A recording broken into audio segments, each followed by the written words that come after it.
বারবার আমি একটা কথা বলছি, আর একটা এই মাঠে ম্যাচ করব। আমি এসডিও সাহেবকে এবং ওসি সাহেবকে বলছিলাম যে একটু পুলিশ প্রোটেকশন ভালো দিলে বাইচু 11 আর ব্যারেটো 11 এই মাঠে ম্যাচ করব জানুয়ারি মাসের ডেটটা ডিআর সাহেব বলে দেবেন কবে সেটা হবে। আপনারা ভালো ম্যাচ আমাদের দেখতে পাবেন এখানে। আর ভীষণ ভালো লাগছে, এত দর্শক, বিশ্বাস করুন এখন কলকাতা মাঠে এত দর্শক হয় না যত দর্শক আজকে আপনাদের এখানে দেখলাম। যদি আজকে ম্যান অফ দ্য ম্যাচ, আজকে হচ্ছে ম্যান অফ দ্য ম্যাচ কিন্তু আপনারা, কেন আপনারা যেরকমভাবে এসছেন আজকে মাঠে।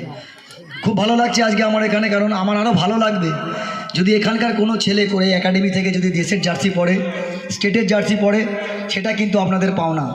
শুনুন, একটা দেশ বা একটা ভগবান গোলাকে যদি কেউ আগিয়ে নিয়ে যেতে পারে সেটা একটা প্লেয়ার আর একটা স্টুডেন্ট, আর কেউ নিয়ে যেতে পারবে না।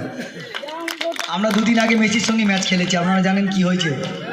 মেসি কোথাকার প্লেয়ার প্রত্যেকটা বাচ্চা বলে দেবে, কোথাকার প্লেয়ার মেসি বলে দেবে আর্জেন্টিনা। ওদের কাউকে জিজ্ঞেস করুন, ওখানকার প্রেসিডেন্টকে কেউ বলতে পারবে না।